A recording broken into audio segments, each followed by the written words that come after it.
la diferencia de este suelo aquí en Santa Lucía con el suelo de Texcoco, donde se pretendía construir el aeropuerto, para que vean la diferencia, porque fue una de las razones por las cuales se decidió hacer el aeropuerto aquí en Santa Lucía.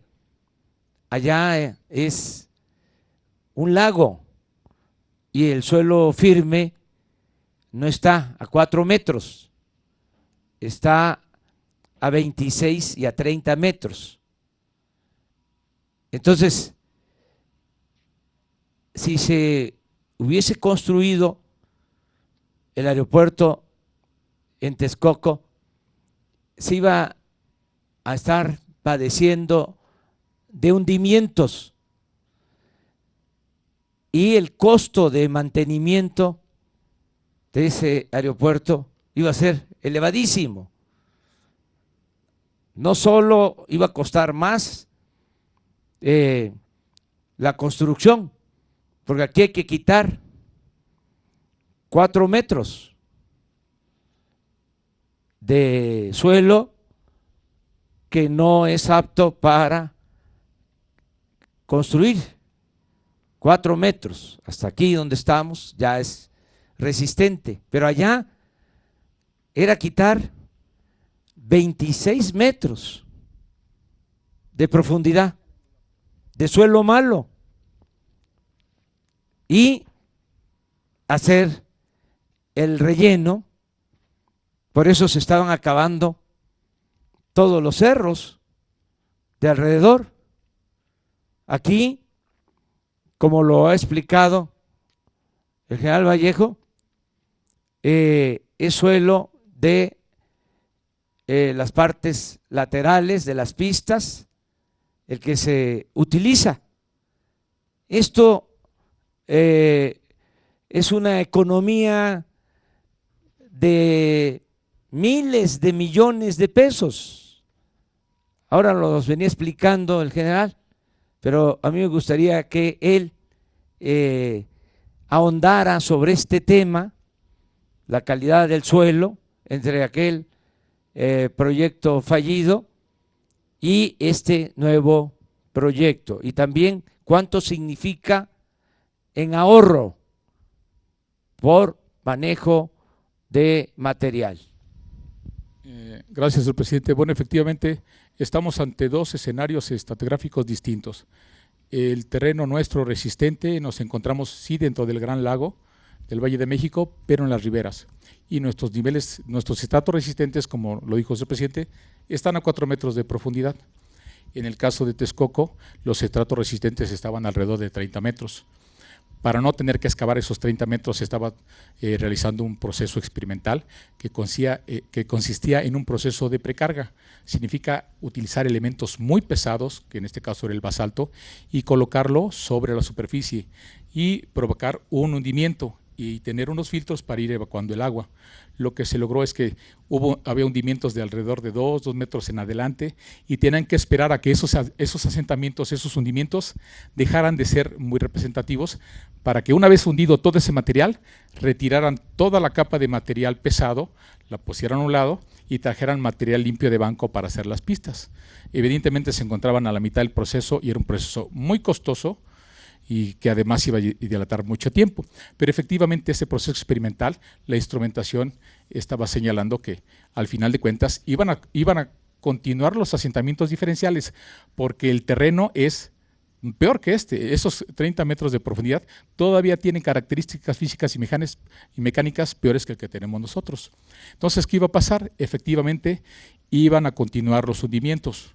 Por eso esas pistas iban a ser en concreto flexible, en carpeta asfáltica, y cada 2 o 3 años requerían de un proceso de mantenimiento, que es reencarpetar y reencarpetar y reencarpetar, y darle mantenimiento mayor también a la terminal y a las demás instalaciones de infraestructura aeroportuaria, porque ese terreno es muy inestable y es difícil cimentar hasta esa capa hasta la capa dura. Entonces eso nos hace 2 escenarios muy distintos. Si a eso le consideramos algunos costos adicionales de suministro de materiales, desorganización en la contratación, y lo comparamos con un escenario como este, donde tenemos un material limpio, donde tenemos toda la potencia de maquinaria e instalaciones y cuerpo de ingenieros para trabajar a bajo costo, lo que logramos son diferencias exponenciales de recursos. Allá en una lámina arriba van a ver cuánto costaba hacer una sola pista. Una sola pista en Texcoco representaba 10,500 millones de pesos. Una sola pista terminada en carpeta asfáltica, con sus rodajes, pero sin señalización y sin iluminación. Y eso representaba 700,000 metros cuadrados. Aquí, el sistema de 3 pistas, con sus rodajes, con sus salidas rápidas y con sus plataformas, representa más de 3 millones de metros cuadrados. Y los vamos a construir en 2 años. Y nos van a costar 7,700 millones de pesos. Y los vamos a terminar en concreto hidráulico de la mejor especificación. El concreto hidráulico no puede mentir en relación a la estructura de pavimento. Si está mal la estructura de pavimento, el concreto falla porque no tiene ese elemento de flexión como lo tiene la carpeta asfáltica. En síntesis, nosotros 3 millones de metros cuadrados de concreto hidráulico en nuestra infraestructura aeroportuaria nos va a costar 7,700 millones de pesos. Una sola pista, todas las pistas 2, 3 y 6 del aeropuerto de Texcoco representaban 32,000 millones de pesos. Hay una economía de 23,000 millones de pesos, que en síntesis representa una menor carga tributaria al ciudadano mexicano. Es una economía que hoy se está logrando aquí. En estos momentos nosotros estimamos ya ahorita economías de 2,000 millones de pesos, porque ese material limpio de banco que ven ustedes aquí está siendo tomado de bancos de préstamo laterales del nivel -4 al -8. Lo traemos y lo ponemos de este lado y por métodos mecánicos logramos su compactación al 98% de su peso volumétrico seco, que son las características de terraplén. Esto ya está certificado por ADPI, por la Agencia Federal de Investigación de Aviación y por todos los elementos que participan con nosotros. De esta manera trabajamos continuamente suministrando el material del banco de préstamo lateral, donde no se pueden construir instalaciones por el uso aeroportuario, y el producto de excavación lo ponemos ahí. Esto genera economías de escala y los invitamos arriba para que vean a detalle lo que representa eso en tecnología y en recursos. ¿Podemos subir por aquí? Bueno, felicitar al general Vallejo, a todos los ingenieros militares que están a cargo de esta obra estratégica, importante para nuestro pueblo y nuestra nación. Es realmente admirable lo que se ha hecho en poco tiempo, la forma en que se está avanzando en la construcción de este nuevo aeropuerto, que como aquí se ha dicho, es el aeropuerto más grande que se esté construyendo en el continente americano. Y se va a cumplir en tiempo, forma y presupuesto. Vamos a ahorrar con este aeropuerto alrededor de 100,000 millones de pesos si se compara con el proyecto de construcción del aeropuerto en el lago de Texcoco. Repito, se va a ahorrar a la hacienda pública, al presupuesto, que es dinero del pueblo, alrededor de 100,000 millones de pesos. Pero además no se va a cerrar el aeropuerto actual de la Ciudad de México y este aeropuerto militar de Santa Lucía, como estaba contemplado en el proyecto de Texcoco, que por la forma en que habían trazado las pistas y por interferencia aérea, se tenían que cerrar 2 aeropuertos. Por eso celebro el que se haya tomado la decisión de construir este aeropuerto Felipe Ángeles en la base militar de Santa Lucía. Hubieron algunos problemas, no muchos, por cierto. Sí se interpusieron amparos con el propósito de detener la obra, más que nada por cuestiones políticas. Tuvimos que esperar a que se resolvieran las demandas de amparo, más de 100, y actuamos con respeto a la legalidad.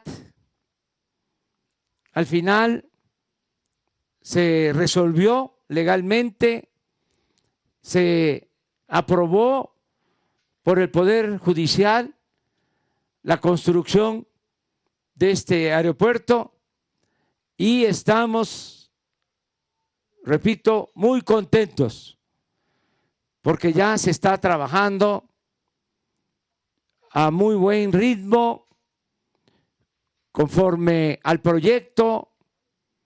No hay ningún obstáculo técnico.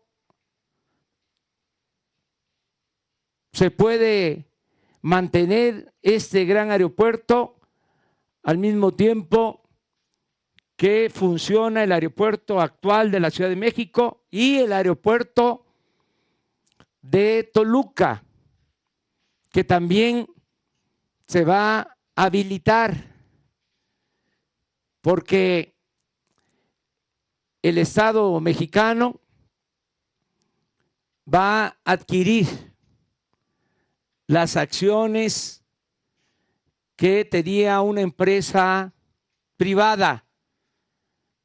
El aeropuerto de Toluca en un 51% pertenece al gobierno federal y al gobierno del Estado de México, y 49% a una empresa particular que decidió vender sus acciones al gobierno federal.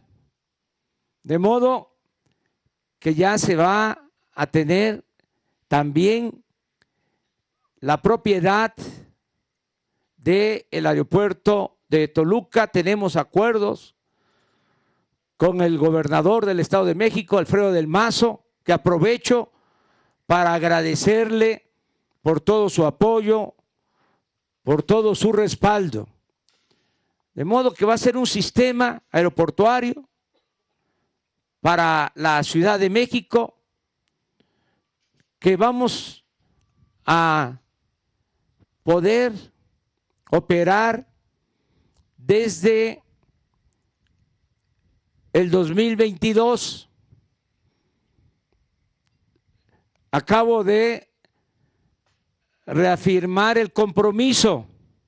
Me acaban de ratificar tanto el secretario de la Defensa como el general Vallejo, todos los oficiales, ingenieros, constructores del Ejército, que vamos a inaugurar esta gran obra el 21 de marzo del 2022, por el bien del pueblo de México. Muchas gracias.